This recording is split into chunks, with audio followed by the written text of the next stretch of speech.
Olá, turma. Bom, como ficou combinado, essa semana nós vamos fazer a correção da atividade.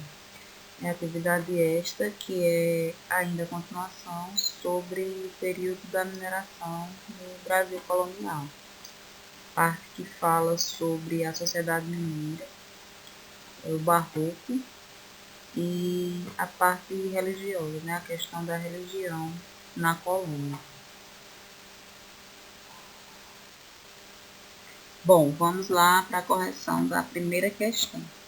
O enunciado diz o seguinte: o barroco foi uma das maiores manifestações artísticas e culturais ocorridas no Brasil colônia, durante o período da exploração aurífera. São características do barroco. Então, é uma questão na qual trata sobre o movimento artístico-cultural, que teve início lá na Europa, volta do século XVI, final do século XVI, e que se espalhou-se pela América e chegou à colônia, a nossa colônia, o Brasil, através das Irmandades Lady. Então, nessa alternativa, vocês vão identificar o que representava o barroco, qual característica. Vamos para a letra A. A cidade de São Paulo, sede do governo português, representou o maior conjunto arquitetônico barroco nacional. Essa alternativa está errada porque o maior conjunto arquitetônico barroco nacional estava onde? Em Minas Gerais, nas cidades mineiras. Não estava em São Paulo. Por isso que ela está errada. Letra B. O barroco no Brasil não representou características nacionais, limitando-se a uma simples cópia do barroco europeu. Errada. Por quê? Quando esse movimento cultural, artístico-cultural, chegou ao Brasil, através das pinturas do mestre Ataíde, ele introduziu em suas pinturas as cores, porque lá na Europa o barroco era representado pela cor dourada apenas. Era a cor que predominava nas pinturas. Só que quando chegou ao Brasil, o mestre Ataíde, ele resolveu introduzir o colorido em suas pinturas, em suas obras. E também, através das esculturas do Aleijadinho, ele utilizou a pedra-sabão, que era uma pedra bastante encontrada em Minas Gerais. Por isso que ela está errada, essa alternativa B. A letra C. As cidades de Ouro Preto, centro político e econômico da região aurífera, não foi beneficiada arquitetonicamente pelo estilo barroco. Totalmente errado, porque o barroco ele se desenvolveu em Minas Gerais. Foi a região em que mais ele se desenvolveu. E a cidade de Ouro Preto teve sim o desenvolvimento, foi beneficiado pela arquitetura barroca. Então, ela está errada. Letra D. O barroco mineiro representou características europeias, correto, incluindo as cores nas obras, correto.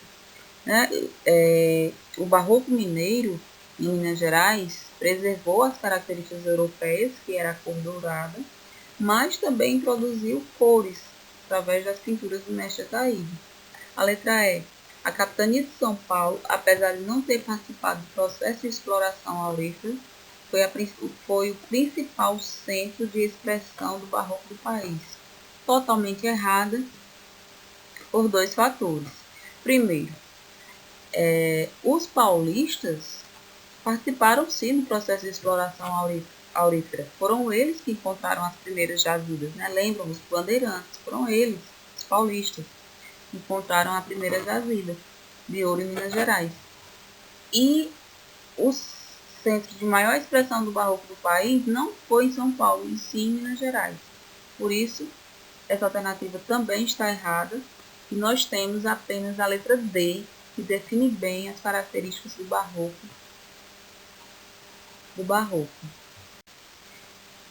Agora nós vamos para a segunda questão. Questão esta que fala sobre a sociedade mineira, na parte que trata sobre os tipos de escravos. Vocês lembram que os escravos africanos, ao chegar ao Brasil, eles eram divididos em escravos domésticos, escravos de ganho e escravos de aluguel.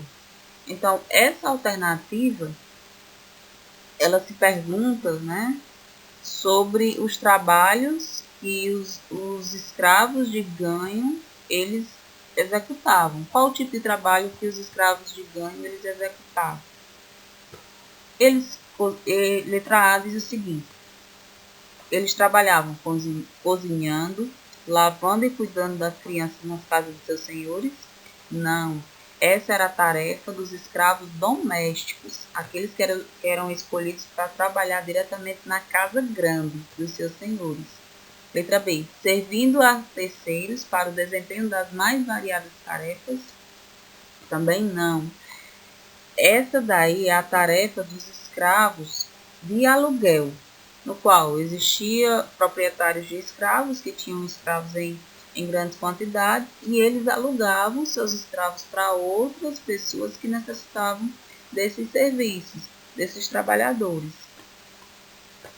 A letra C.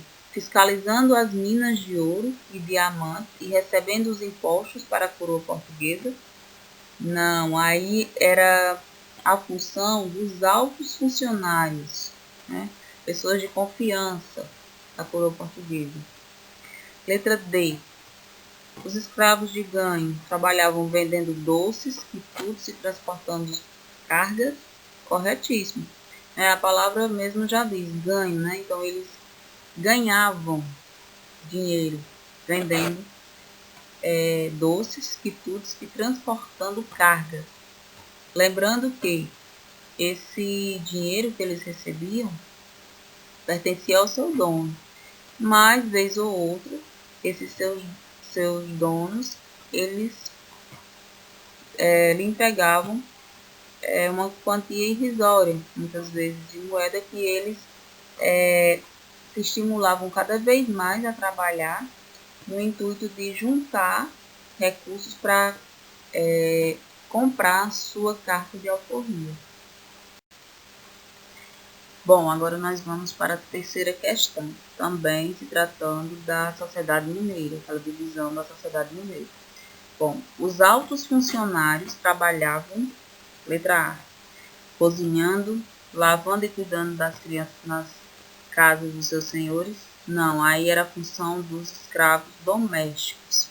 Letra B, servindo a terceiros para o desempenho das mais variadas tarefas? Também não, aí era a função do escravo de aluguel. Letra C, como governadores na região das minas e superintendentes fiscalizando as minas e os impostos a serem arrecadados? Corretíssimo. Então, os altos funcionários faziam parte da elite, eram homens, a maioria vindo de Portugal, que eram de confiança da coroa portuguesa, e eles executavam esses trabalhos como governadores, administrando as vilas na região das Minas Gerais e fiscalizando as minas e os impostos, que tinham que ser arrecadados para serem enviados para a coroa portuguesa. Lembrando, pessoal, que a elite mineradora era dividida em os altos funcionários, os grandes comerciantes e os proprietários de grandes lavras. E a letra D está totalmente errada, porque vendendo doces, quitutes e transportando cargas. Aí era a função do escravo de ganho. Então, a resposta correta, letra C. Bom, agora nós vamos para a quarta questão. A quarta questão fala sobre o sincretismo religioso no Brasil colônia.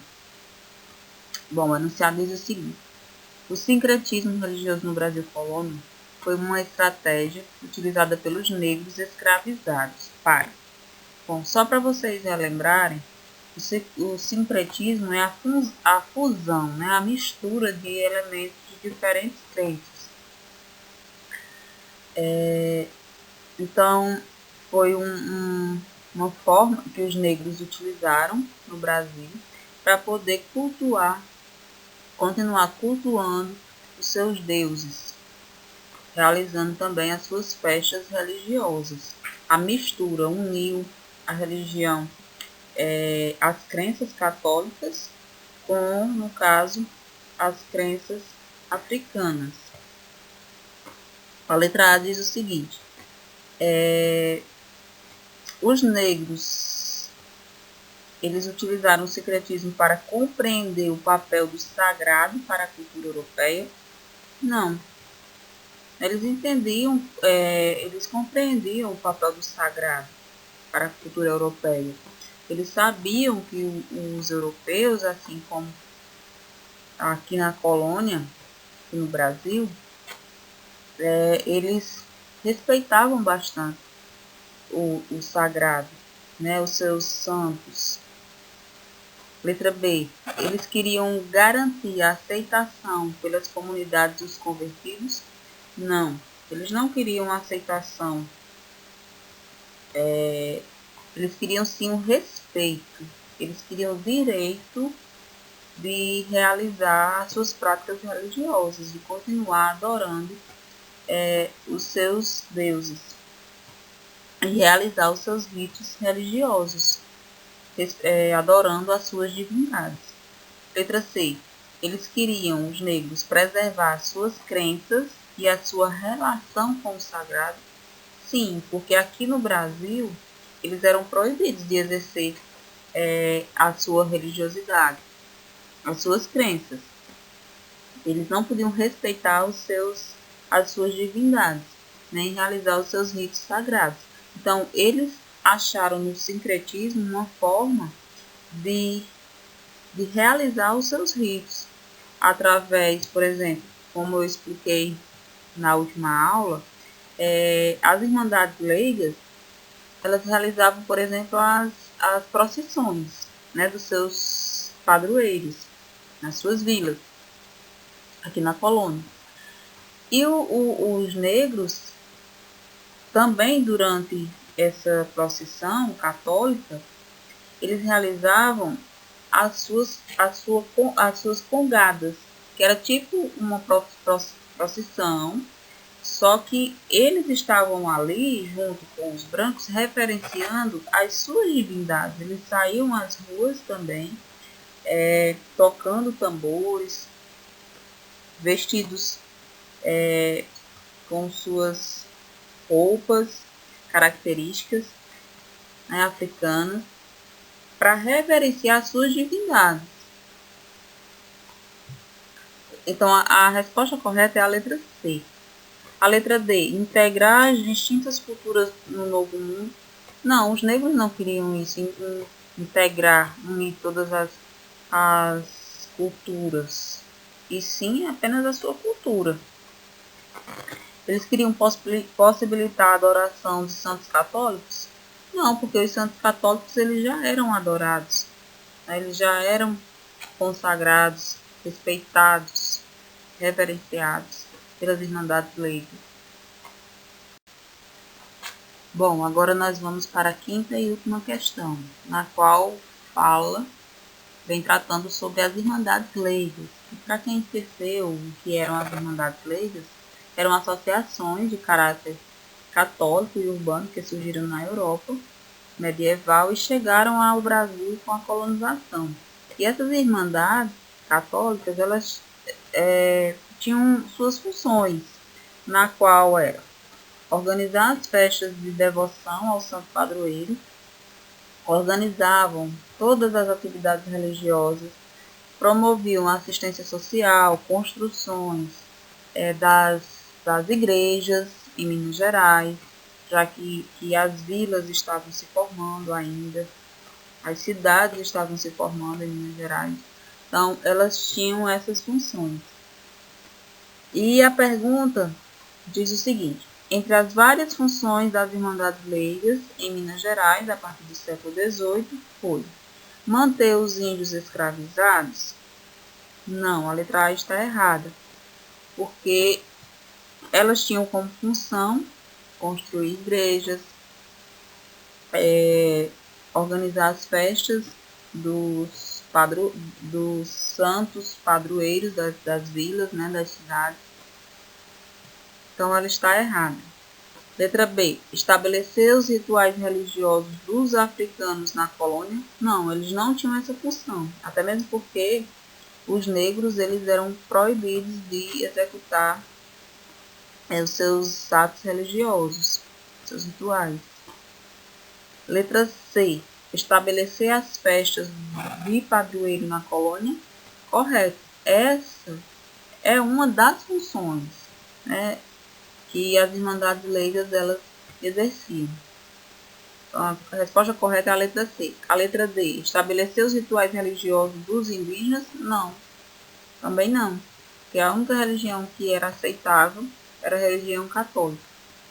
E as Irmandades Leigas eram associações católicas.